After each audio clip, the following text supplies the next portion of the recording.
ओम शांति।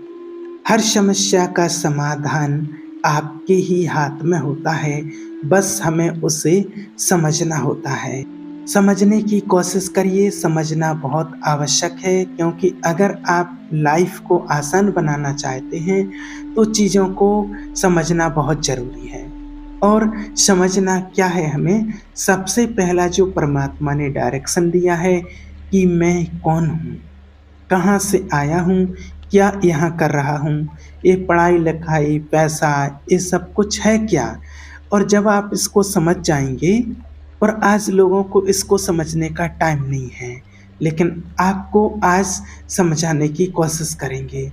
आपने एक कहावत सुनी ही होगी, जो कहावत है कि घोड़ों को मिल नहीं रही घास और गधे खा रहे हैं च्यवनप्राश। तो आज दुनिया में ऐसा क्यों देखने में आया है कि जो गधे खा रहे हैं च्यवनप्राश? तो जिनको हम आज गधे समझ रहे हैं, गधे देख रहे हैं, वो गधे आपकी नज़र में हैं।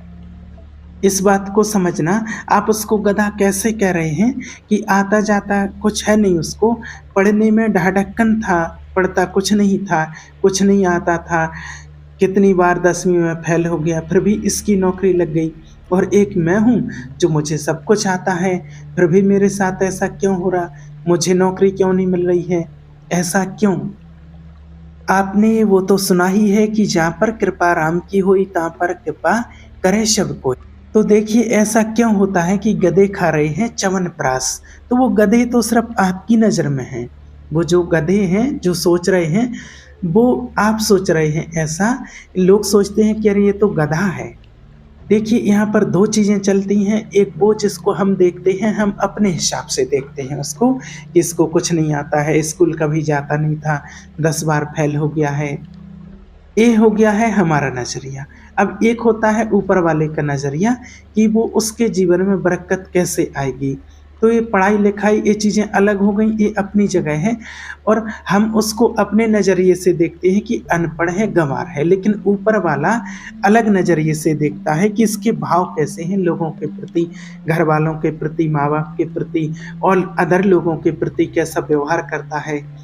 और एक पता चलता है कि हम बहुत एजुकेटेड व्यक्ति हैं और उसको बहुत इंग्लिश भी आती है, इंग्लिश बहुत अच्छे से आती है और लोगों के प्रति उसका व्यवहार अच्छा नहीं है, घरवालों के प्रति अच्छा व्यवहार नहीं है, उसकी वाणी से हमेशा चोट पहुँचती है। एजुकेटेड बहुत है, बहुत पढ़ा लिखा है, लेकिन उसकी वाणी से जो उसके शब्दों के तीर ऐसे रहते हैं, जो किसी को घाव देते रहते हैं। अब वो व्यक्ति एजुकेटेड तो है, लेकिन फिर भी उसकी समस्याएँ हैं क्योंकि वो चीज़ों को समझ नहीं पा रहा है कि मुझे लोगों के साथ कैसा व्यवहार करना है। और हर प्राणी में वो, कोई भी कैसा भी इंसान हो, वो देखता है ईश्वर की संतान है, ये परमात्मा की संतान है।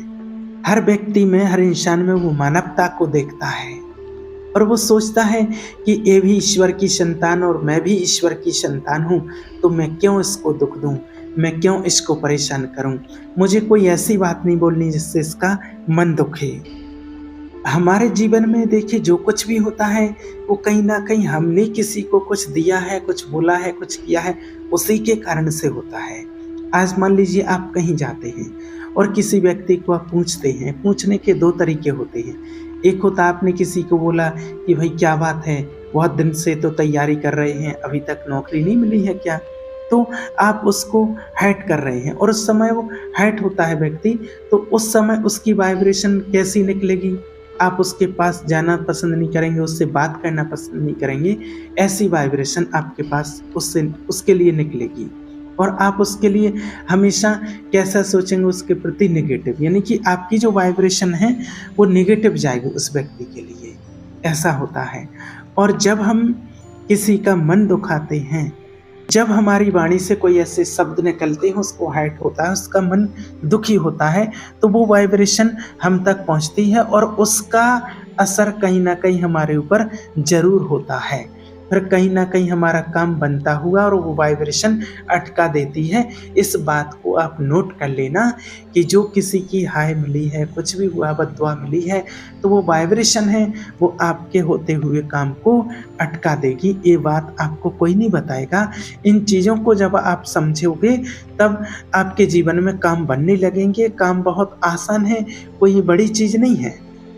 देखिए, इस दुनिया में यहाँ पर तो भ्रष्टाचारी हो सकती है कि भाई कोई अपना हो तो उसको पहले ले लेते हैं, आगे कर लेते हैं, लेकिन ऊपर वाले के यहाँ कभी भ्रष्टाचारी नहीं होती है।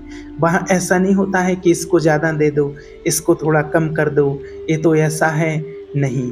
उसके लिए तो सब एक समान है, ईश्वर की सभी संतान हैं, उसके लिए सभी बराबर हैं। लेकिन उसने एक सॉफ्टवेयर बनाया है, तो वो सॉफ्टवेयर काम करता है। वो ऐसा नहीं कि भगवान किसी को ऐसा करता है। ईश्वर ने जो सॉफ्टवेयर बनाया है और उसके बारे में हर व्यक्ति जानता है। और ऐसा भी नहीं है कि कोई कह दे कि भाई मुझे तो नहीं पता है कि हम किसी के साथ बुरा करते हैं तो हमारा बुरा होता है, तो किसी ने बताई नहीं, या हम किसी के साथ अच्छा करते हैं तो हमारे साथ अच्छा होता। ये बात हर आदमी जानता है और ये सॉफ्टवेयर है, इससे आप कभी नहीं बच सकते हैं। कर्म फल हर किसी को मिलता है, चाहे अच्छा हो या बुरा हो, वो ब्याज सहित मिलता है आपको। और इससे आज तक ना कोई बचा है और ना कोई बच सकता है। यहाँ पर जिसने जन्म ले लिया है, उसने जो कर्म किया है उसका फल उसको मिलेगा ही। यहाँ पर सॉफ्टवेयर के हिसाब से चलेगा। इसलिए इस बात को आप समझो कैसे काम करता। इसलिए आज जो व्यक्ति कहते हैं ना कि एक गधा था, एक गधे खा रहे हैं च्यवनप्राश, तो वो कैसे खा रहे हैं, वो आपकी नज़र में है, लेकिन उनके जो कर्म हैं, उनके जो पिछले कर्म थे, पिछले जो कैसे कर्म थे उनके, वो तो हमारी मुलाकात तो उससे अभी अभी हुई है, इस जन्म में हुई है, लेकिन इसके पहले वो क्या था, कैसे कर्म थे, हम उस व्यक्ति को अभी अभी देख रहे हैं कि अरे भाई ये कैसा व्यक्ति था, ये पढ़ता नहीं था, ये गँवार आदमी था, और ये आज कहाँ से कहाँ पहुँच गया है। और एक हम देखो वैल्यू एजुकेटेड, हमें सब कुछ आता है, फिर भी हम पीछे कैसे रह गए। तो उस व्यक्ति से तो हम इस जन्म में मिले हैं, लेकिन उसके जो पिछले जन्म के कर्म रहे होंगे, उन कर्मों के आधार पर उनको आज फल मिल रहा है। भले वो पढ़ा लिखा नहीं है, लेकिन उसके कुछ ऐसे योग बनेंगे कि उसके काम होते जाएंगे। और अगर हम इन चीज़ों को सही समय पर समझ जाएं, कई बार ऐसा होता है, कहीं पर अगर हम किसी को उसको मन दुखाने वाली बात अगर बोलने वाले होते हैं ना, तो मैं ये बात बोलते बोलते उसको रुक जाऊंगा। अगर मुझे इस चीज़ का ज्ञान हो जाएगा, अगर आपकी समझ में ये बात आ जाएगी, तो आगे से आप क्या करेंगे, आप आगे से ऐसा किसी से नहीं बोलेंगे कि ऐसा नहीं बोलना है कि इसका मन दुखे।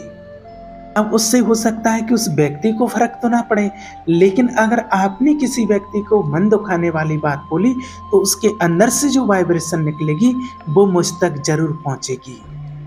और अगर मान लीजिए आपका कोई दुश्मन अनबनी है, किसी से आपकी बातचीत नहीं होती है परिवार में या किसी से, और अगर आपने उस व्यक्ति को कुछ नहीं बना, सिर्फ नमस्ते कर लिया, उसके पैर छू लिए, और आप कहेंगे कि अरे इसके तो घर वाले मुझसे बात नहीं करते हैं, बोलते नहीं हैं कोई भी, और इसने पैर छू लिए।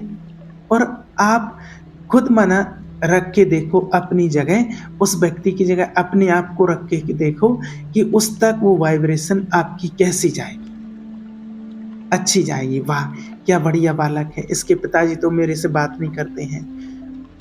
और आप 10 जगह बोलोगे वो कितना अच्छा लड़का है, वो पैर छू गया है, तो उस समय वाइब्रेशन कैसी जा रही है, पॉजिटिव। तो वो वाइब्रेशन जो होती है, वो आपका जो रुका हुआ काम होता है कहीं ना कहीं, तो रुका हुआ काम आपका बना देगी। कई लोग बोलते हैं कि अरे पढ़े लिखे लोग होकर के, समझदार होकर के ऐसी बातें करते हैं, तो यही तो बात समझ नहीं आ रही है लोगों को। देखिए आपका काम कब बनेगा, जब आप प्रकृति के नियमों के अनुसार चलेंगे, आप उनको फॉलो करेंगे, तो आपका काम बनेगा। तो कुल मिलाकर के जब आपको ये बात समझ में आ जाएगी, तभी आप इसको समझ पाएंगे।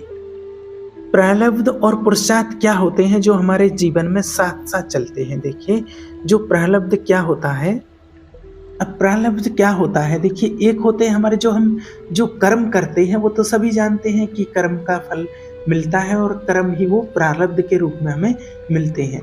अब जो कर्म करते हैं, एक होता है संचित कर्म, तो एक होता है संचित कर्म और एक होता है देखिए प्रारब्ध, और एक होता है क्रियमाण कर्म। तो आज अगर कोई व्यक्ति मान लीजिए कर्म कर रहा है और अगर कोई गलत काम भी कर रहा है और उसके सब अच्छे काम बनते जा रहे हैं, उसकी नौकरी लग गई, उसका बंगला बन गया, उसकी गाड़ी आ गई, सब कुछ अच्छा हो, लेकिन आज वो काम गलत काम कर रहा है, तो अभी अगर वो कोई गलत काम कर रहा है तो इसके क्रियमाण कर्म है। इस बात को आप अच्छे से समझना। अभी जो कर्म कर रहा है वो क्रियमाण कर्म है उसके, और उसको अभी जो मिल रहा है कि जो सब कुछ मिल रहा, जो सब कुछ चल रहा है, और वो है उसके प्रारब्ध के कर्म। अब प्रारब्ध का जो मतलब होता है, जो पहले उसने कर्म किए थे, जो संचित जो स्टोर जो उसने कर्म किए हैं, जो पहले किए थे, अब जो स्टोर किए थे उसका अभी कुछ भाग अभी मिल रहा है। अब स्टोर में उसके गलत भी होंगे, रॉन्ग भी होंगे और राइट भी होंगे। अब उसमें जो अच्छी चीज़ें हैं, वो बुरी चीज़ें हैं, वो थोड़ी-थोड़ी मात्रा में अभी मिल रही हैं। अब अभी उसको प्रारब्ध में मिल रहा है, इसलिए उसको अभी सब कुछ अच्छा हो रहा है। अब बात करते हैं क्रियमाण कर्म की। अभी जो काम कर रहा हूँ, अभी आज जो कर्म कर रहे हैं, वो क्रियमाण कर्म है और इसका फल बाद में मिलेगा। अभी जो काम कर रहे हैं, इस बात को समझना कि अभी जो प्रैक्टिकल में व्यक्ति कर रहा है उसको अभी हाल के हाल नहीं मिल रहा है, लेकिन वो स्टोर हो रहा है। अभी तो जो उसको मिल रहा है ये पुराना है, पुराना मिल रहा है उसको, और अभी जो कर रहे हैं ये कुछ समय बाद मिलेगा। तो अभी जो कर रहे हैं ये क्रियमाण है, ये पहले संचित होगा, स्टोर होगा। आज जो हम कर्म कर रहे हैं वो स्टोर होगा, और ये स्टोर होगा, और फिर जो आज स्टोर हो रहा है उसमें से जो आपको मिलेगा उसको बोलते हैं प्रारब्ध। इसलिए अभी अगर कई व्यक्तियों के साथ बुरा हो रहा है, उनके साथ अच्छा नहीं हो रहा है, लेकिन उनके कर्म बहुत अच्छे हैं। आज मान के चलो कोई व्यक्ति के साथ बुरा हो रहा है लेकिन उसके कर्म बहुत अच्छे हैं। जैसे आज हमारे घर में कोई भी माँ है हमारी, वो बहुत अच्छी पूजा पाठ करती है, कर्म करती है, सब कुछ अच्छा करती हैं। जैसे कई बार होते हैं ना कि कई व्यक्ति जो पूजा पाठ करते हैं उनके साथ में बड़ी दिक्कत होती है, या जो अच्छे होते हैं, जैसे कि मेरा भाई, मेरी माँ, ये तो मन के बहुत अच्छे हैं, फिर भी उनके साथ हमारे साथ तो कुछ अच्छा ही नहीं हो रहा। लेकिन जो अभी वो माँ अच्छा कर्म कर रही है, वो अभी क्रियमाण है, अभी वो संचित होंगे, वो कर्म स्टोर होंगे, और उसके फिर वो बाद में उसका फल हमें मिलेगा। और अभी अगर हमारे साथ कुछ गलत हो रहा है तो उसमें चिंता करने की बात नहीं है। ऐसा नहीं कि बिल्कुल घबरा जाएं कि मेरी तो ज़िंदगी खराब है, नहीं। ये जो अभी मिल रहा है ये संचित है, पुराना मिल रहा है आपको।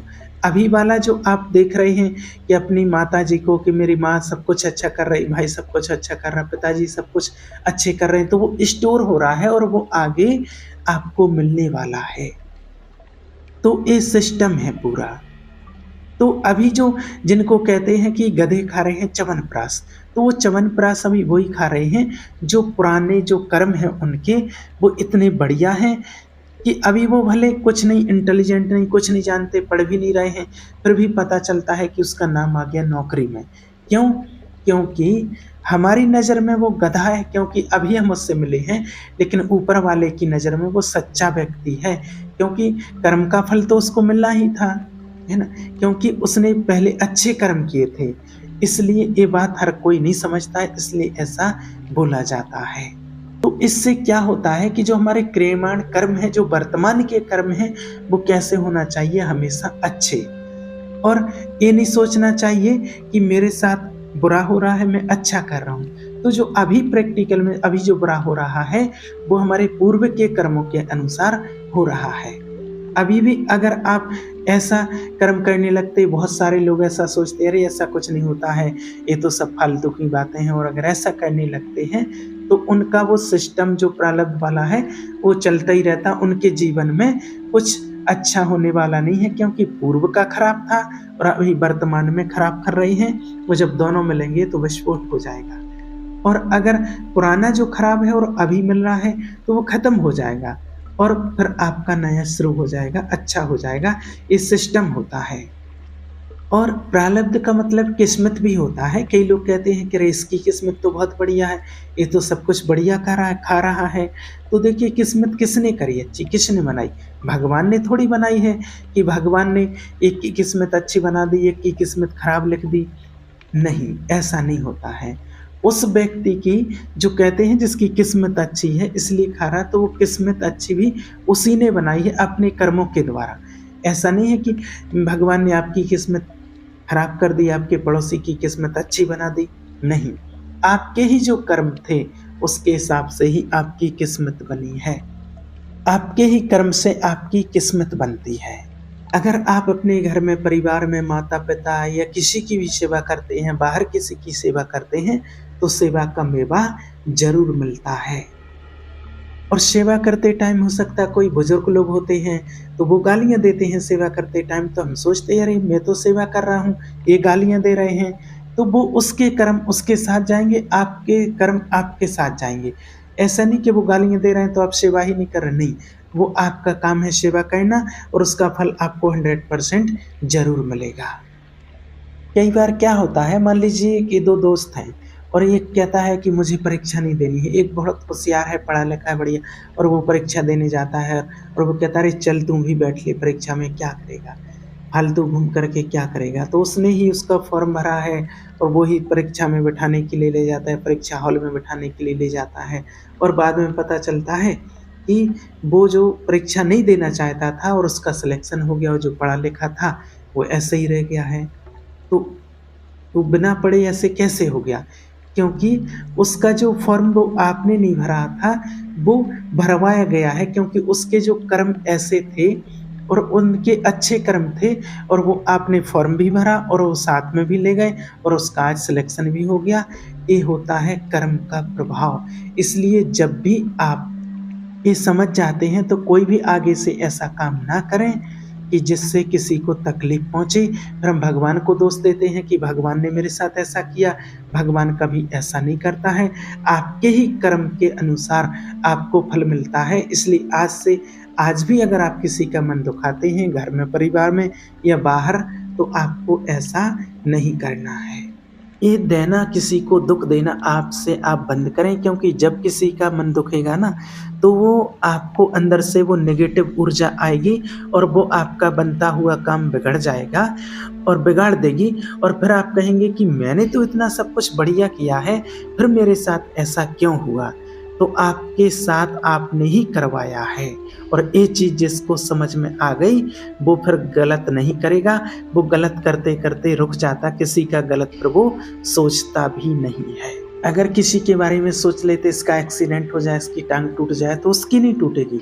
वो तो आपने वाइब्रेशन भेजी है तो उसका कुछ नहीं होगा, लेकिन आपके साथ ज़रूर कुछ ऐसा होगा। कभी हमारा गलत सोचने से सामने वाले का बुरा नहीं होता है, हमारा ही होता है, क्योंकि वो वाइब्रेशन हम बना रहे हैं। तो देखिए, एक ऊपर वाले का गणित अलग होता है, इसलिए किसी का हमें मन नहीं दुखाना है। कई बार ऐसा भी देखा गया है, ऐसा होता है कि किसी का कोई काम बिगड़ रहा हो, बार-बार वो निराश हो जाता है, या किसी की शादी नहीं हो रही हो, कोई यहाँ से बिगाड़ देता, कोई वहाँ से कुछ कह देता, बिगड़ जाती। तो बड़े बूढ़े लोग क्या कहते हैं, बुजुर्ग लोग, कि चिंता नहीं करो, योग होगा तो हो जाएगी, होनी होगी हो जाएगी। तो ये योग ऐसे बनता है, आपको चिंता करने की ज़रूरत नहीं है। तो आपको सिर्फ क्या करने की ज़रूरत है, जो भगवान हमें कहते हैं, शिव बाबा, श्रेष्ठ कर्म करो, किसी का दिल नहीं दुखाना है, मेरे बोल से, मेरे शब्दों से किसी का मन दुखी ना हो, मेरे कर्मों से किसी का बुरा ना हो। ये कर लोगे तो फिर आप बहुत आगे बढ़ जाओगे, फिर आपके साथ कभी कुछ भी बुरा नहीं होगा और फिर आपके घर में कभी नेगेटिविटी भी नहीं रहेगी। वो नेगेटिविटी का कारण ही, अगर घर में मान लीजिए आप किसी से बात नहीं करते, पति पत्नी हैं या कोई भी हैं, और बात नहीं होती है, और जैसे ही वो सामने व्यक्ति आएगा और एक नेगेटिव ऊर्जा निकलती है और नेगेटिव ऊर्जा वो पूरे घर की नेगेटिविटी बना देती है, क्योंकि वो एनर्जी जो है वो नेगेटिव है और वो नेगेटिव एनर्जी पूरे घर में फैल जाती, फिर आप किसी काम को नहीं कर पाएंगे। इसलिए हमें किसी के बारे में कभी भी नेगेटिव नहीं सोचना है, न घर में नेगेटिव ऊर्जा फैलानी है, सबके प्रति शुभ भावना रखनी है, तो हर समस्या का समाधान हो जाए। ओम शांति।